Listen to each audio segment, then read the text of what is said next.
Welcome to the AWAKN podcast. I'm Jen. My name's Slate. Here we are today, just hanging out. Here we are. This is cool. So, what do you want to talk about? Good question. Let's talk about... you had called me the other day and left me a message. And you were talking about... I never even listened to the message, but you were talking to me about it in the kitchen. You want to share it with me again? Yeah. I had figured out that excitement about something is a huge catalyst for being able to move into something new. That when you have that excitement level, it's like it almost propels you into a state of being that makes it super easy to make the changes that you want to make. That's pretty interesting. So you're saying, like, when you find something that you really like to do, the excitement portion of it is a primary motivating factor type thing? Yeah. It's like the excitement itself is kind of spinning the wheels for you, where kind of like let's just look at the opposite. When you don't like what you're doing and you have to sort of drag yourself to work in the morning and you feel like it's difficult. Sometimes when I'm on certain job sites, it's hard for me to get up in the morning and feel like this is going to be a great day. It feels like it's much more challenging to get my mindset in the right place and get, my motivation to do what I need to do in the right place. It's a lot more work. But when all of a sudden there's something that you're excited about, it's kind of like when you're a kid. It's like, I don't know if you ever had this experience. I remember when I was a kid, I loved going to amusement parks. And there was this one time when I knew I was going to Great America the next day, which is like a Six Flags place.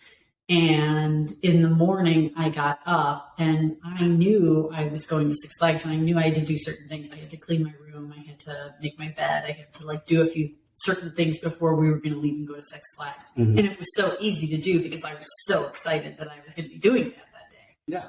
And it's like that same thing. It's like when you know you're doing something that just excites you, it's easy to get the mundane kind of tasks done or get through them to get to the stuff that you really want to get to. Yeah, I totally know what you're talking about. I think the times when I get that a lot is like I really don't like waking up early in the morning, but I am currently trying to work on getting up in the morning. Yeah. Anyway, but what I have noticed is, let's say I'm going on a road trip, and usually I like to leave around 5 a.m., 4:30 or something like that. I find it remarkably easy to wake up and just be awake. And then when I'm not going on a road trip, I find it infinitely harder. And I was thinking about it the other day, and I was like, how can I trick myself into thinking that you got to get up right away? Yeah. Yeah, exactly. It's like there's some sort of a mechanism, I think, of excitement. It's like, what is exciting? Maybe it's just the questions that you ask yourself when you're getting up. Because I know for myself, and that you are my son, I'm sure some of my habits have rubbed off on you. I'm not a morning person normally, but I know it's got to do with the questions that I ask myself. So it's like in the morning, it's like, oh my gosh, why do I have to get up so early? Instead of, oh my gosh, I'm so excited. What am I so excited about today? Or what's happening today that's so exciting? It just automatically takes you into a different place if you are asking yourself questions that are leading you to being in alignment with what you really want. That's a good point. I think it's hard too for the majority of people, because most people, when they get up during the day or in the morning, they don't have many things that they're excited about, because most people just do the same thing every single day. Yeah. It's hard to get excited about certain things. And especially when life's shitty and difficult, it makes getting out of bed really hard, just because there's some crazy amount of comfort that comes into play when you're cozied up in bed and you got to get out of bed. There is what's the guy's name? I think it's Marcus Aurelius. He's got this journal where he basically talks to himself and argues with himself about these different things.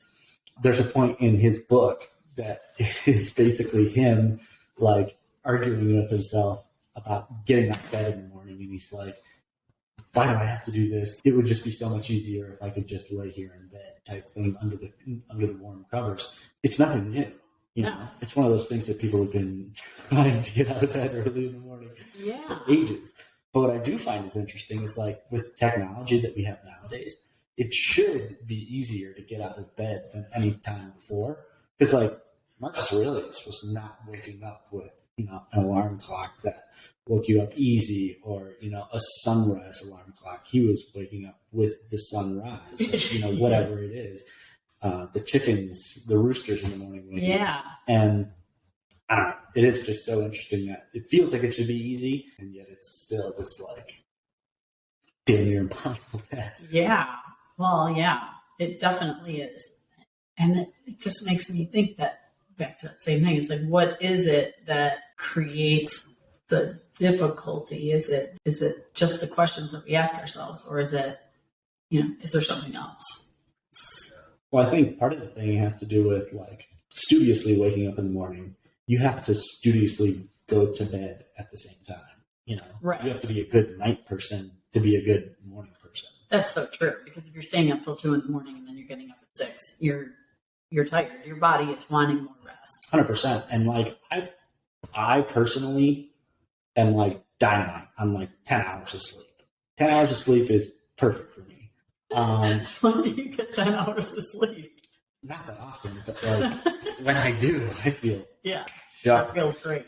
I've been trying to go to bed at 9:30, which seems just remarkably early, and my day is ending so fast. And then I've been trying to get up at like 5:30, but then it's like it just feels impossible too. Yeah. And that's what, 7.5 hours. So maybe I got to go to bed at 8:30. Maybe.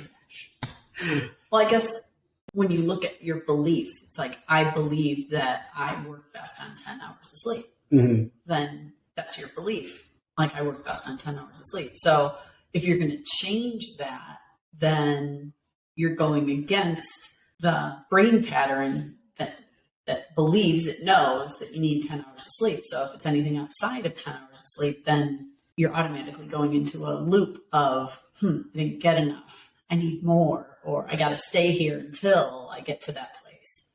Yeah. So you're saying break the habit of being yourself and convince yourself that all I need is 7 hours. It's not even like convincing yourself. It's like you got to break the habit of being yourself. You got to believe that you only need 7 hours. You have to create a new belief.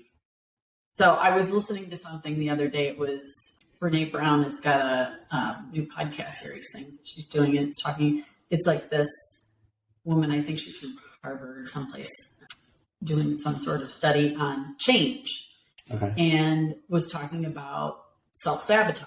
So I'm going to say snoozing the alarm and going back to bed is the self-sabotage part of it. Mm-hmm. The self-sabotage is actually creating certainty. It's allowing your brain to know what's going to happen. But when your brain doesn't know what's going to happen, it feels uncertain. So it wants to keep itself in a place where it does know what's going to happen. Mm-hmm. And that's the sabotage part. It's really just, even if it's bad, even if it's really not what you want, it's what your brain is doing because it thinks it's helping you. It's at least consistent. Yes, it's consistent. It knows that you're going to at least know what to expect, which will feel comfortable and certain and make you feel safe. Very interesting. Yeah. So it's like you've got to, and this is for all of us, like preaching what I need to hear myself is we all have to learn how to work our brain. Yeah, trick your brain. Yeah. Dad calls it mental masturbation. Yes, he does. It's like you've got to learn what works for you to get yourself to be in alignment with what you really want, mm-hmm. rather than being stuck in a place that's going in a certain direction because you have a pattern of that when you were a kid. Yeah, 100%. Yeah.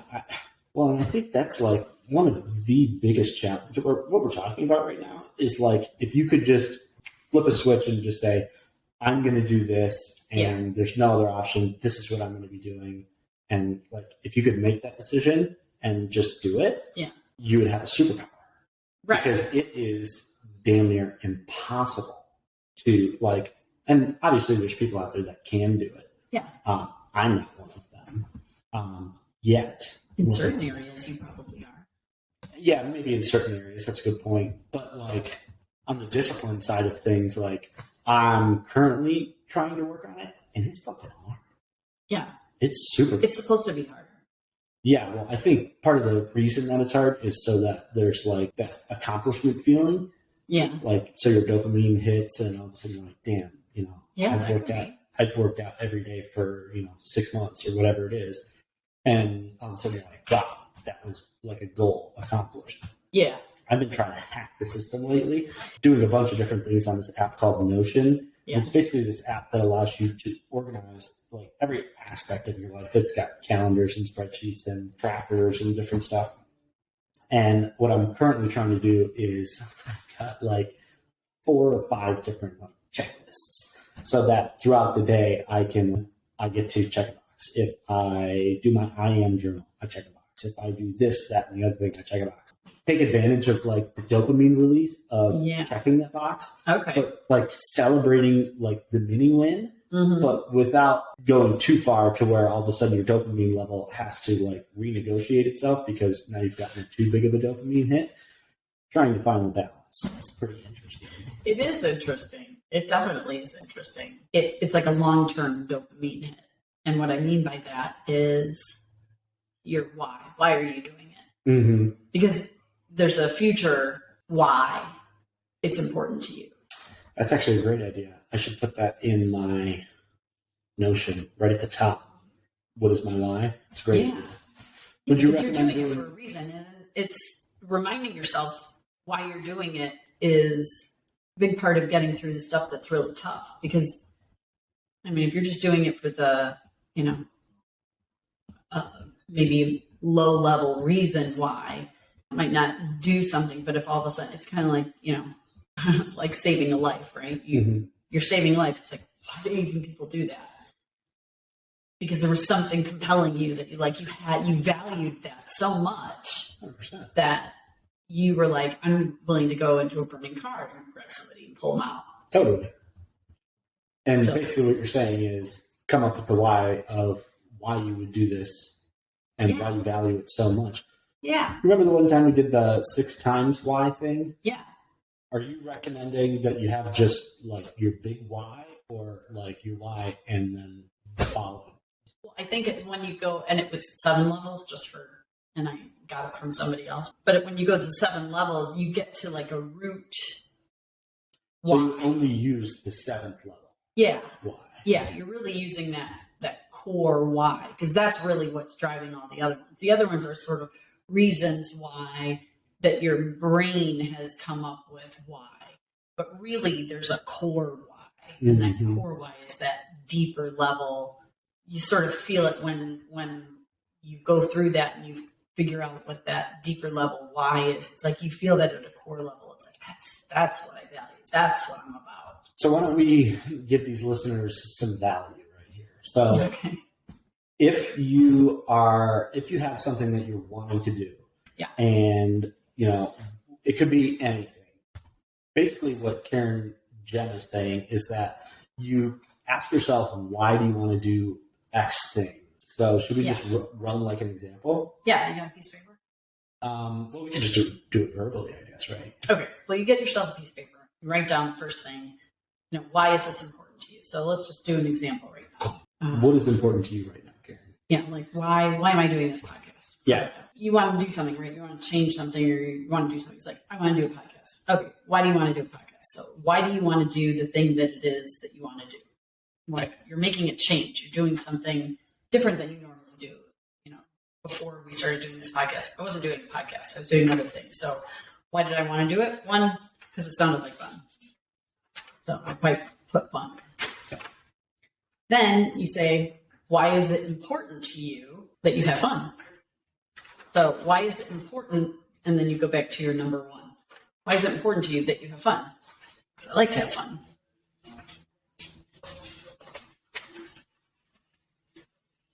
Makes me smile.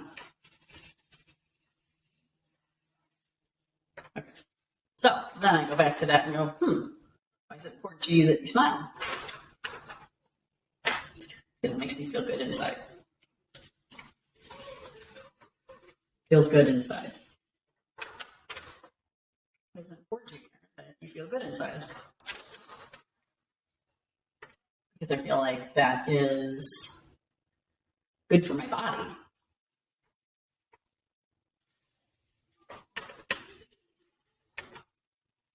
Good for my body. Why is it important to you, Karen, that you do something that's good for your body? Because I value my body.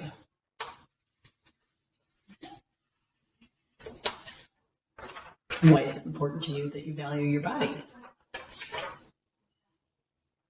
Because I only have one.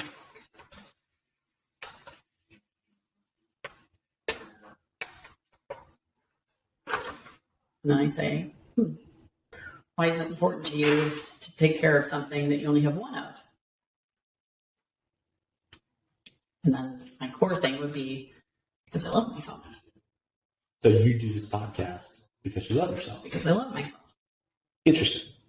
And so you can do that with anything in your life, basically, is what you're saying. Yeah.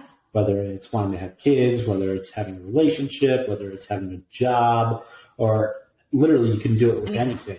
Anything. And basically figure out what is the core reason why I want X in my life. Yeah. Yeah. So like when you guys were younger, when I was 35, I was faced with making some big changes in my life. And it was hard. And it was like, I mean, I felt like at that time that everything that I had learned up to then was like a lie or just misguided. Like I had been just on a lost path kind of thing. That's what I felt like. Okay. So I really wanted to change my life and have it be different. I wanted my marriage to be great. I wanted my parenting to be great. I wanted, life to be joy-filled, and it wasn't at the time. I had to dig deep and figure out why I wanted to make these changes in my life. And when I went through the process, those lower level whys were my kids. Like I didn't want to teach my kids to live the way I used to live. And I knew that if I didn't change, I would inadvertently show them the path to exactly what I had created for myself, which was depressing and suffering. And I didn't feel great and things were chaotic and messed up. Knowing that I was doing it for them at the time, which you're included in that, got me through a lot of difficult times. Because at the time, I didn't love myself enough to make the changes. But I loved you guys enough to make the changes. Interesting. And that got me through some really difficult times. Because whatever changes you're going to make, it's going to be difficult. Okay? 100%. Just know it. Because you're going down one country road and then there's this giant rut to get to the other country road. And it's like your pathways in your brain are just going down this road. And in order to get over there, they have to go over some bumps and ruts to get to the other one. So it's going to be uncomfortable. It's going to feel odd. It's going to feel different. It's going to feel like, what am I doing? Your brain is going to go through this whole set of attempts to keep you on the same path that's easy because it's trying to get you to conserve energy and be safe. And you have to have a reason why you're trying to get onto the other road. You have to, in your core, connect with why you're doing it so that you can get through the hard stuff. So do we have any other pieces of advice to give these guys to where obviously finding your why is super important on why you want to do something, right? Because that's basically your anchor. Yeah. But sometimes you're going to be doing things and your why maybe isn't going to be strong enough. But you still want to do, whatever it is that you want to do. But all of a sudden in that moment, your why is not getting you there, right?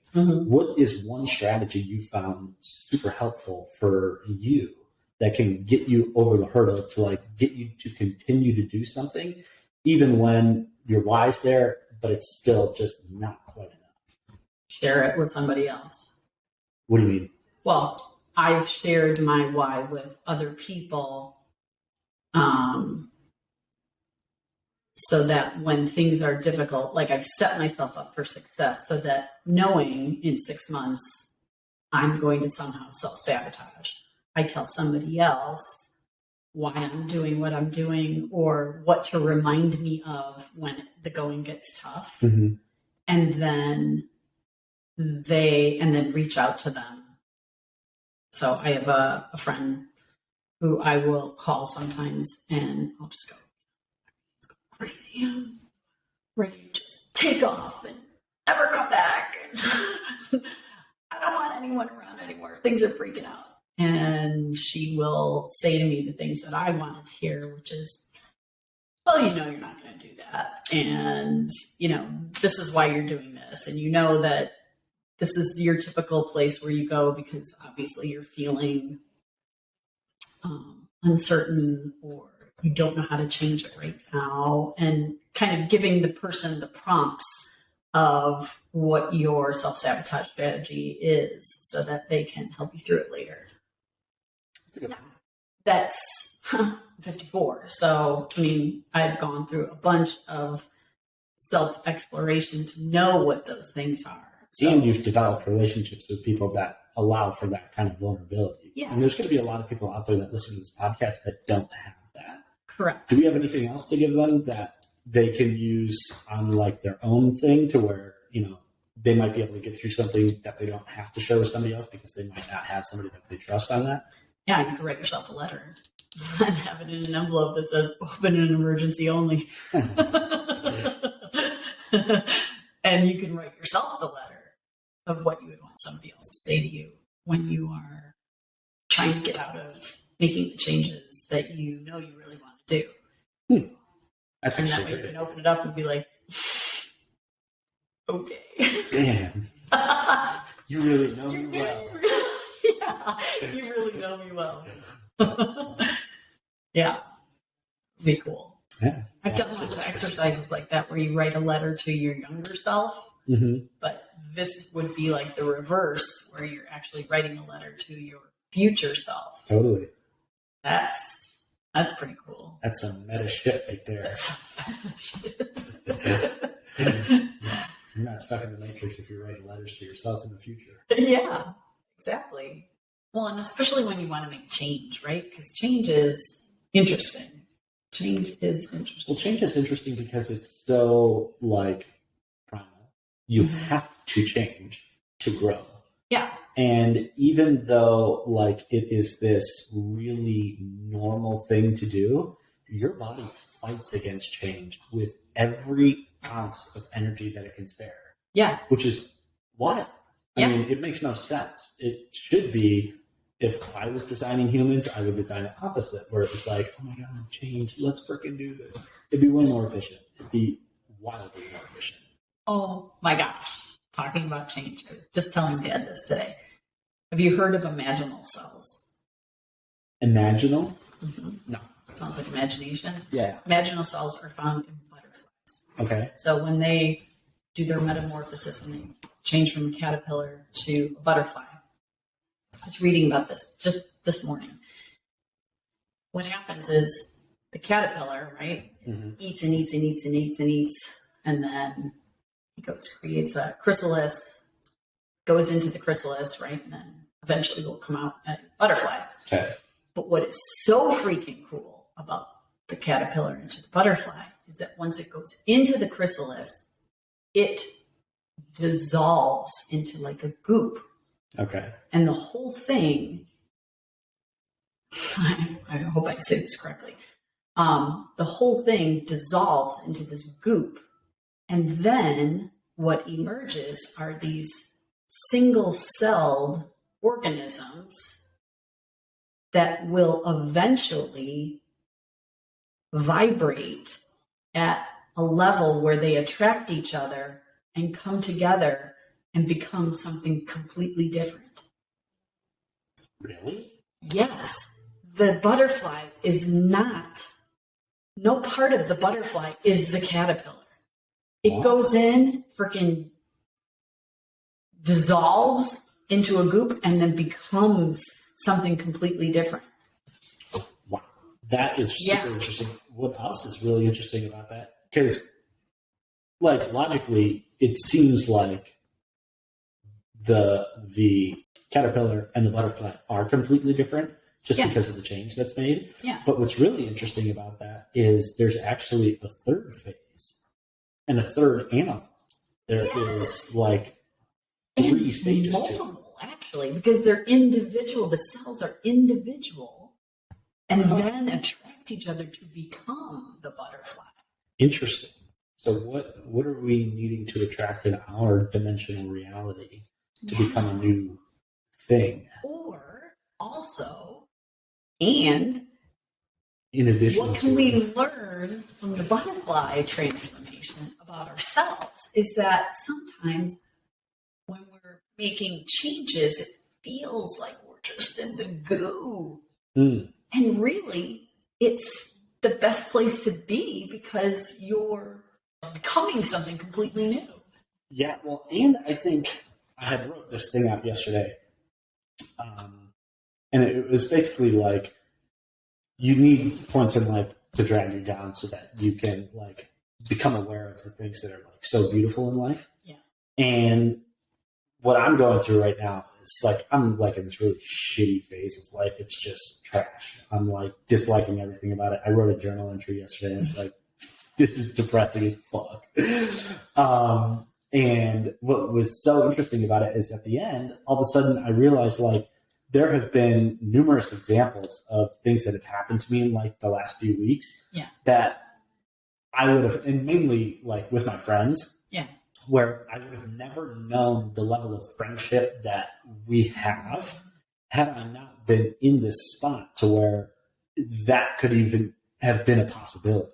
And so one thing that's been really neat about being in like this spot of just like total collapse and just like feeling lost was like the root of having friends of like true compassion and like helpfulness and like different things where like they wanted me to be at certain things, even though really at the time it like didn't make sense for me to be there for a number of different reasons, but they were like, no, you're going to be there. Like you're going to be there because we want you there. Yeah. And all that to say that when you are in those positions in life of transformation, let's say, which is Karen's number one reason to be here. Seriously. When you're in those places of transformation, there are nuggets of gold that are like, they're waiting for you just to spot. Yes. Because if you don't spot them, then the transformation might not happen, or the transformation might happen, but you miss out on the lesson or like the little nugget of gold of divinity that all of a sudden was there. Yeah. And so what's really interesting about that is like over the past couple of weeks, I've been doing like 10 pages of reading a day, meditation, I Am Journal, which is a recommendation by my buddy Zach, which is super powerful as well. And all of these different things are kind of coalescing into like this ability to spot these, like, I don't know if you would call it an inconsistency or a synchronicity, which are like opposite but also similar, in like these things that you're going through. And all of a sudden, I've been able to spot them more clearly than I think I have been in the past, which I found super interesting. Very interesting. What about it is so interesting? I would say it feels like I am expanding my consciousness to allow for the process to unfold in a way that might not be my ideal process, but to unfold in a way that I know that the universe or God or source or whatever it is truly has my back. Yeah. And that even though I want to be like, fuck you, this is trash, I realize that, you know, I am allowing the path to unfold before me in a way that is for my highest and best good, even though it feels like trash. That's what surrender is. Yeah. And I was meditating the other day. You had asked me a question. I forget what the question was. But anyway, but I was meditating the other day and I got this like reaching, overarching like message to just surrender to the process. And I was like, so beautiful. Fuck you. Because I don't know if you feel this, but like as a guy, it's so like... It's one of the hardest things for guys to do. It's fucking awful. Yeah. It's fucking terrible because like I just want to like insert my plan and do it my way. Yeah. And consistently I'm finding myself like going back to that where like I see something, I'm like, oh, okay, maybe I'll chase down that avenue of like revenue. Or I see something like this and I'm like, all right, I have to redesign this whole thing in the mental area of, okay, what do I need to learn? What do I need to see? What do I need to do so that this process can happen in a more efficient way to get me out of the situation that I'm in, but also be in the situation long enough to learn what I need to learn. Yes. Tough. Well, and I think, and this is something you can learn from 12-step groups, is rather than putting yourself onto it, right?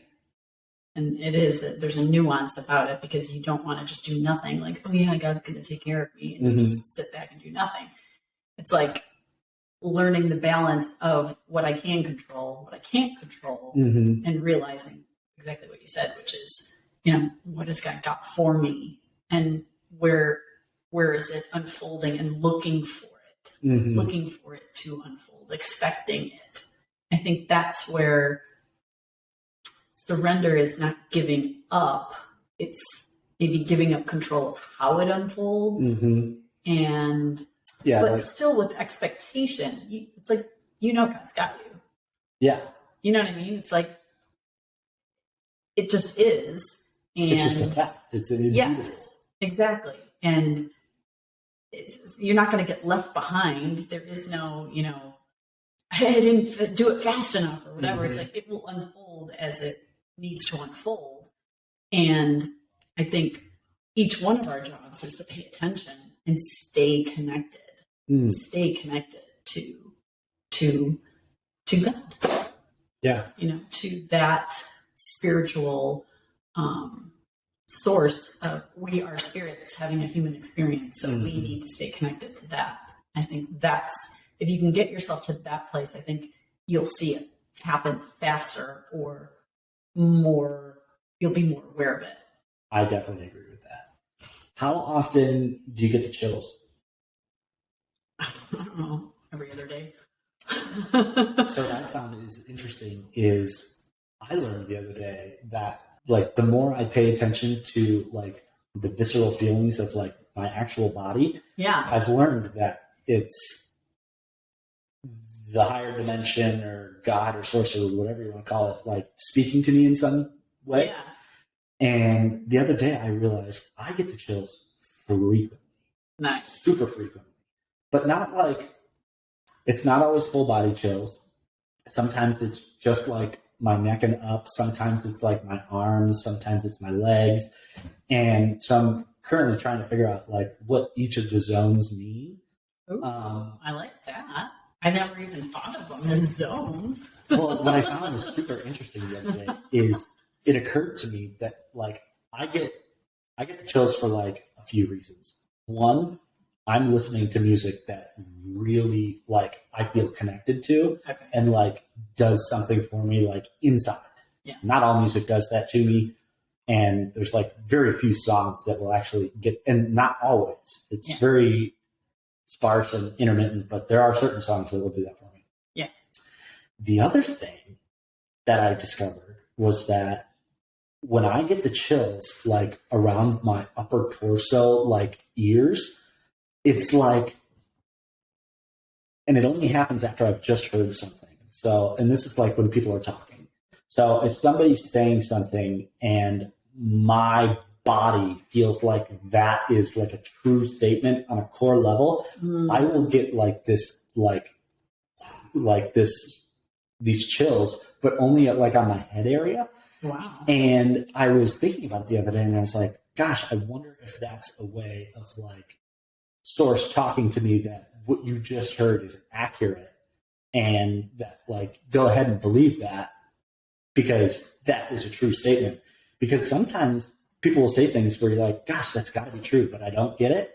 And then other times, people just say really innocuous things, and all of a sudden I'm like, whoa, that's got to be true. So I should actually start writing them down. Yeah, and see if it's accurate, if this mental dream is real for yourself. I think that's for each of us. We've got our different ways that we communicate with God, with that Holy Spirit that is within us, and it's going to communicate with you probably differently than I get communicated to. 100%. So you would have to learn your own. I think that's part of where each of us have to take a break from the world and get quiet and take a pause to connect with yourself. And I agree 100% with that. I also think people have to get really good at feeling what their body is feeling. Yeah. Right? Because most people, I really don't know, but I'm assuming that most people, if they got the chills like I got, I don't know that most people would connect it with what people are saying or what's happening. I don't know if they would either. And so I'm finding it really interesting. The more you pay attention to the little idiosyncrasies of your actual body, yeah, I swear it's telling you things all the time. Oh, it probably is. Well, I mean, just go off of gut feelings, right? Mm-hmm. I am phenomenal at just going with my gut. Yeah. And a lot of times it can be right a lot of times, and it can also be wrong. But I believe that even when your gut feeling is wrong, I think it's a test that did you at least follow your gut? Because over time, I think it will, this is that delusional optimism thing that I do. I think that over time, over a long enough period, following those gut decisions will actually put you in a place of bliss. Yeah. Whereas with my insurance thing, right? I went and did this thing.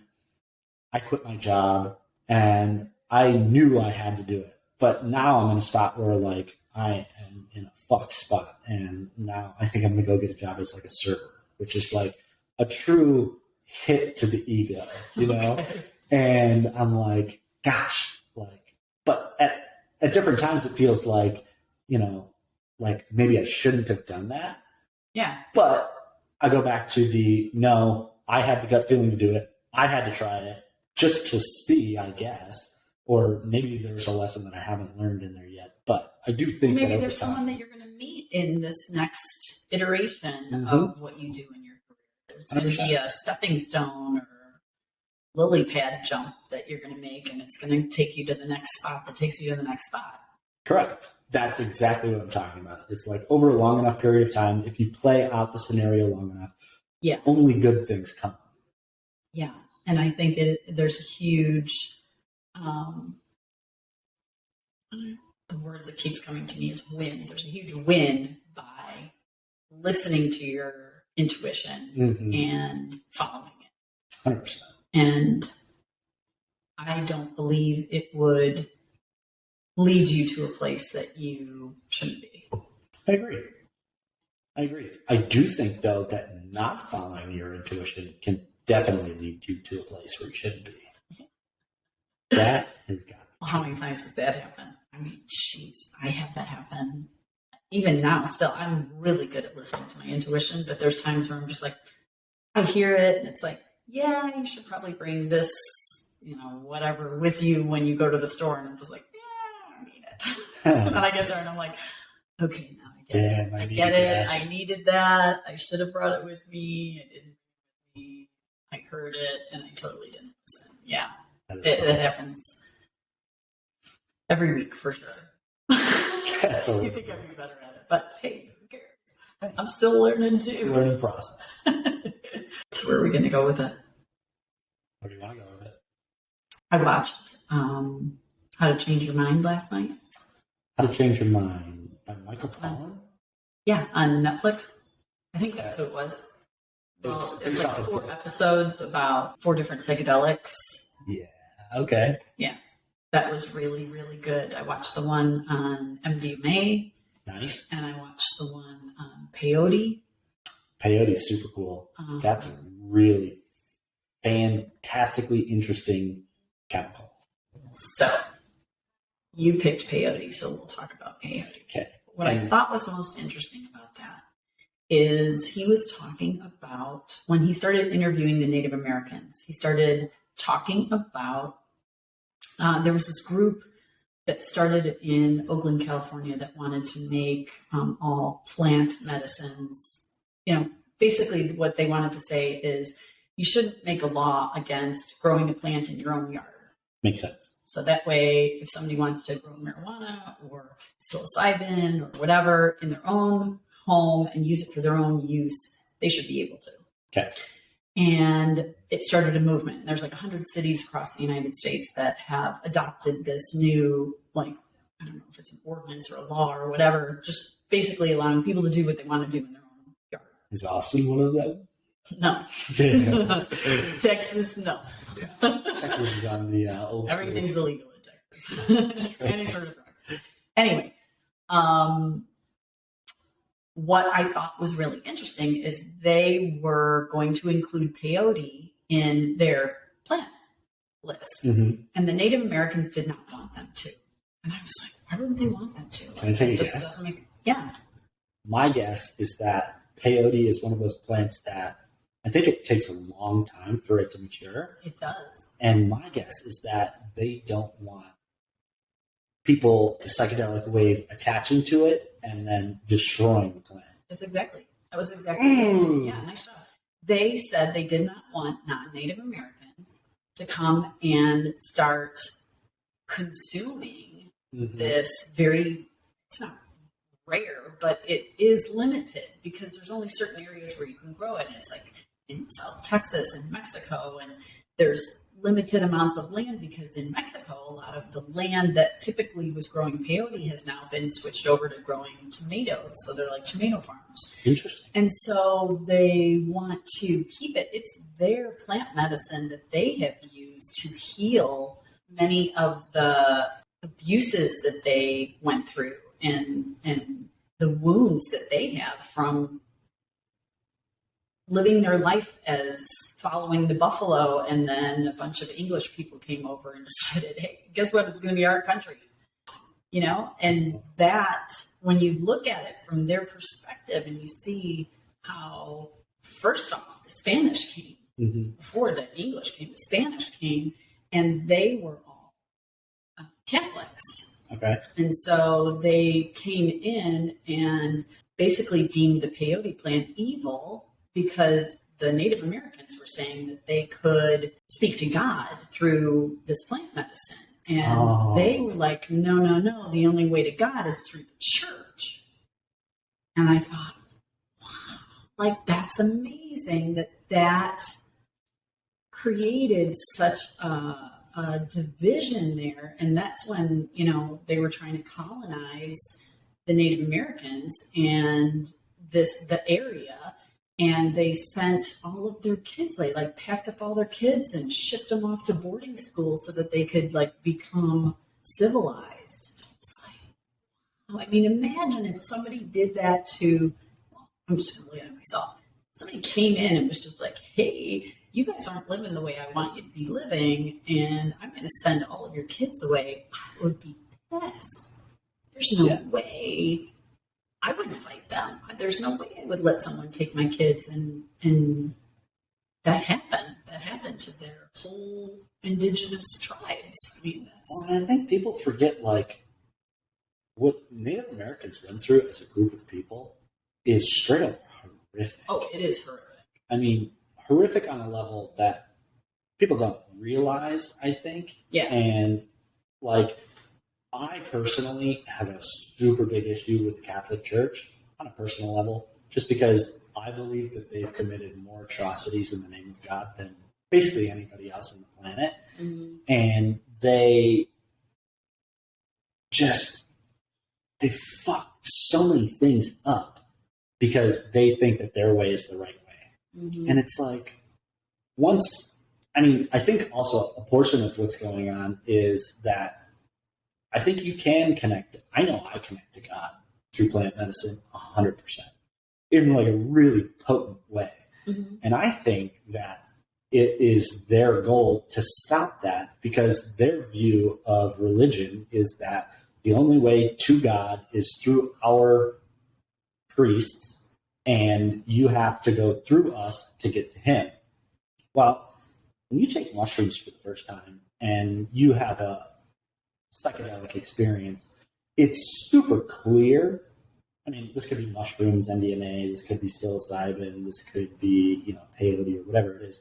Mm-hmm. It's super clear that God is permeated throughout all of existence, and that the only thing you need to do is feel it, and it's there. Mm-hmm. And I think their thing is so antiquated and so just dark ages that they're trying their best to make sure that this doesn't get out into the world. But what's really neat about the world nowadays is that everybody's so individualized, which is good and bad. Mm-hmm.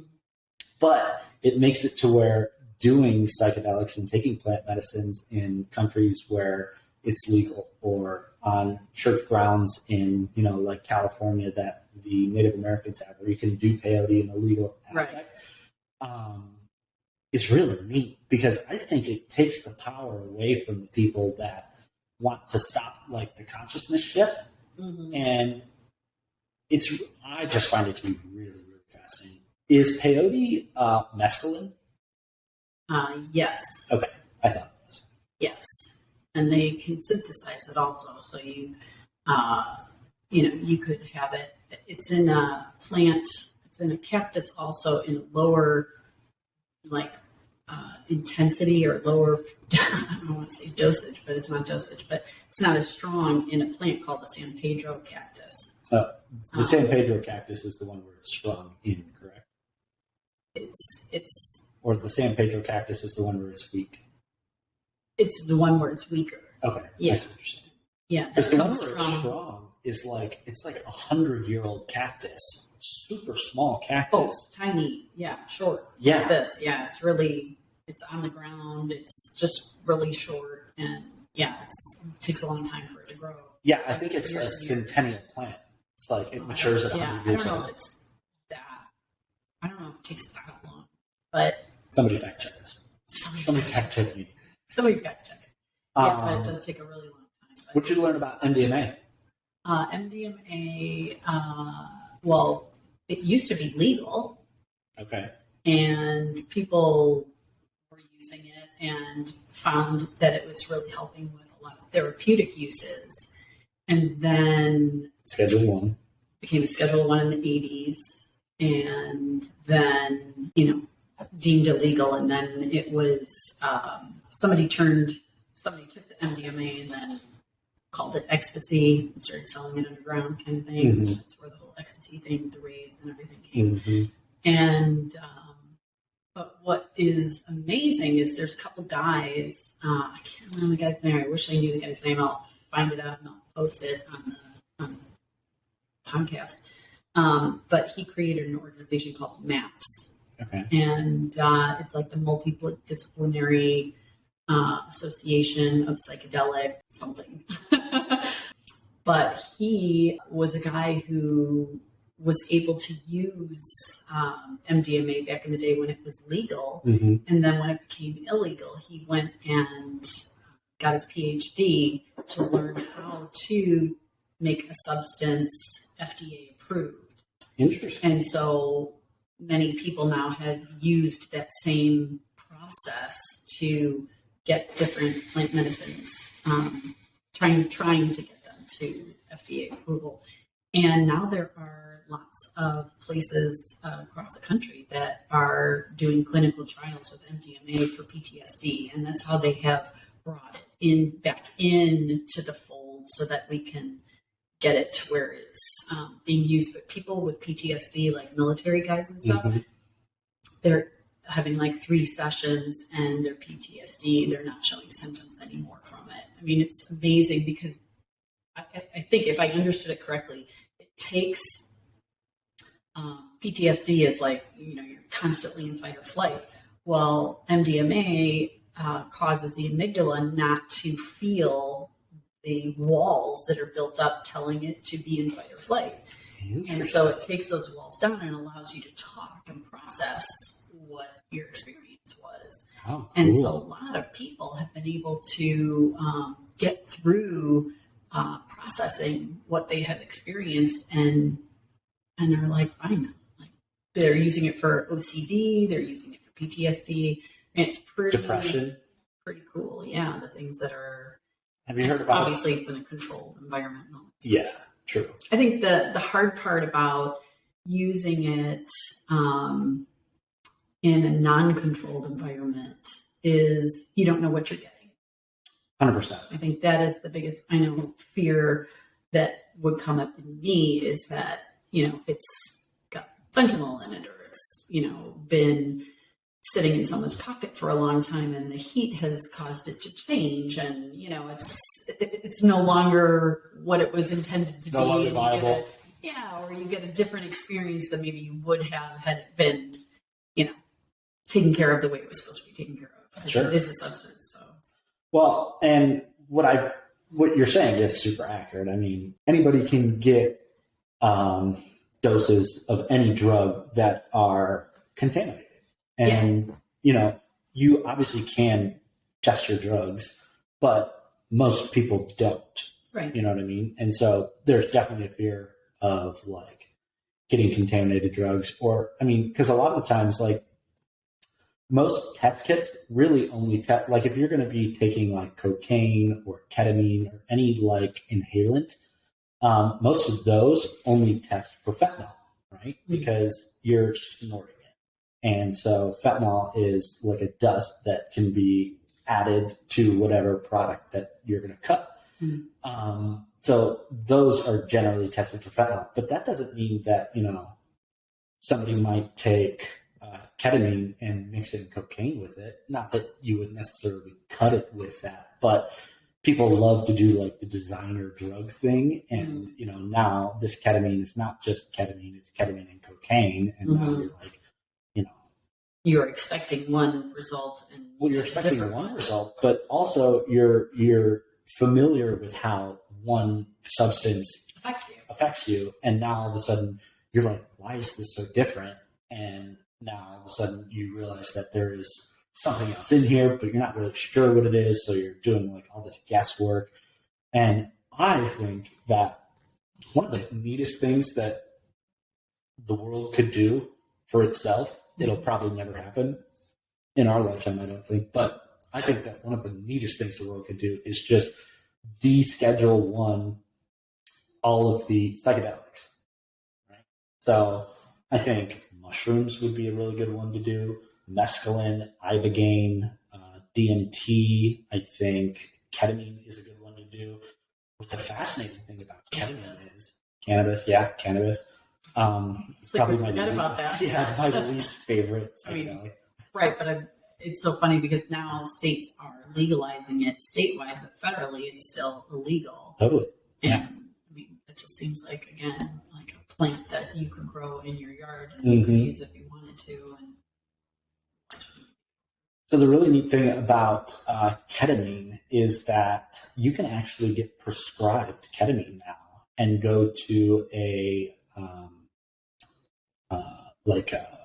doctor and get it intravenously and do basically what you're talking about is do like self-healing with ketamine.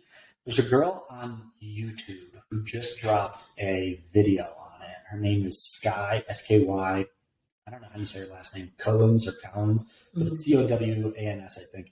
And she just dropped a video on YouTube about her experience doing like a therapeutic ketamine thing. Mm-hmm.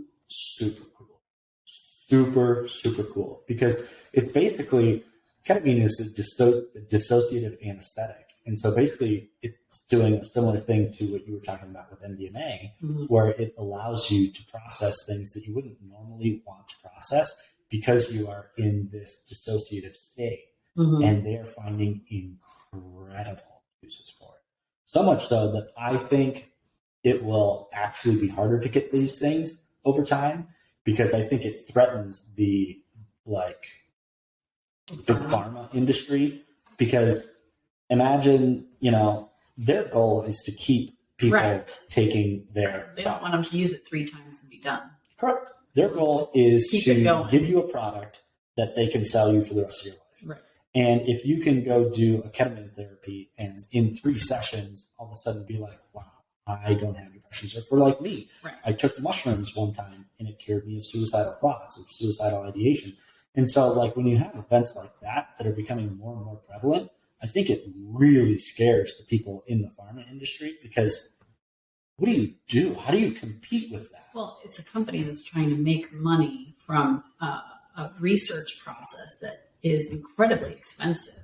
So in order to go through clinical trials and get a drug approved, it's millions and millions of dollars for them to go through these processes. So for them to make it cost effective, for them to make money over time, it's like they've spent all these millions of dollars. Now I have to sell how many of these pills in order to break even and then profit. And it's like, if somebody only uses it 3 times, it's like, maybe it's not worth doing, which is why I think a lot of great things get shelved because they can't make money on it. And really, what's cool about what this guy did, and I will put his name in the podcast notes, is he raised this millions of dollars just by donations from people who really wanted this work to get out in the world and have it make a difference because it wasn't pharma that was doing it for him. Definitely not. 100% not. There's some really neat, really, really cool things that are going to be happening in the world in the next decade. AI is going to be one of the areas that is really going to change the way we view the world. Vibration technology, I think, is another spot that's going to really change the way that the world operates. Graham Hancock, who is people call him a pseudoscientist, but he's got a thing on Netflix about, he's got a show on Netflix, I forget what it's called, but it's basically about ancient cultures and how they were more advanced than we think they were. Okay. And there is a company out of the Philippines, if I'm not mistaken, they've been doing this research in secret for like the last decade. And one of Graham Hancock's colleagues basically was in talks with them about what they're doing. And they have taken the vibrational matrices of how vibration and sound can manipulate things like objects. So like there's videos online you can look up of like physical matter being suspended midair with just sound waves hitting it in 2 opposing directions and levitating things. And so there were sound vibration? Yeah, and basically how vibration interacts with the world. Because everything around you, this couch, that table, your phone, my hair, everything is always in a constant state of vibration. Yeah. And so when you start to look at like the fundamental building blocks of what makes reality, is vibration is a fundamental building block. But we don't that's not like our go-to like idea of how the world works. Yeah. And so this company, I don't know what they're called, but this company is basically like looking at that as a means to change the world. So that's going to be really cool. AI is going to be really cool. I think psychedelics are really going to be a really neat thing for people if they can get out there in enough quantity. I think there's a lot that is going to happen in the next decade that's going to be really neat. Yeah, I definitely think so. I think people are really wanting that change. I agree. I think there's also like this consciousness shift in people right now where they're realizing that like the way that they're living is not the way that they want to be living. Right. And I think people are waking up from the lie that's been sold to them that, to be happy, you need to have a good job and you need to have all these different things in life. Yeah. And I was actually thinking about it for myself the other day. I was like, what is my goal, right? Like, I was telling my buddies, I was like, I don't need to be a millionaire. like that is not something that really interests me. Like having $1 million would be cool, but that's not what interests me. And I was telling my friends that like, I think the thing for me is like 100% for me is changing the dynamic of the way people think in this world, changing the way people view their place in the universe, changing the way that people interact with other humans and how people love other people, I think are like the core values of what I'm on this earth to do. Mm-hmm. And Taylor brought up a good point. He's like, dude, to do all of those things, you need mass quantities of money for like influence and different things that you want to do, events and different things. And so there's this really weird dichotomy of like I don't want or need money, but I need money to do the things that I want to do. Mm-hmm. And so it'll be pretty interesting to see over the next 10 years of how that comes to fruition. Well, and also, I'm just going to throw a little clincher in there for you, spin your head around a little bit, is that if you focus on your connections with other people. I thought about that yesterday. You just need some other people. Ooh, yes. Yes. You know, it doesn't necessarily have to be like you have to go and toil and work and all this so that you have this amount of money to go do this. It's like you just need to have the right network. Yeah. Yeah. I love networking. I love it. I love chatting with people and getting to know people. Yeah. And I need to. That's actually a great point. I should add that to my notion of focusing on networking. That's a powerful thing. Well, and what's funny is that seems really.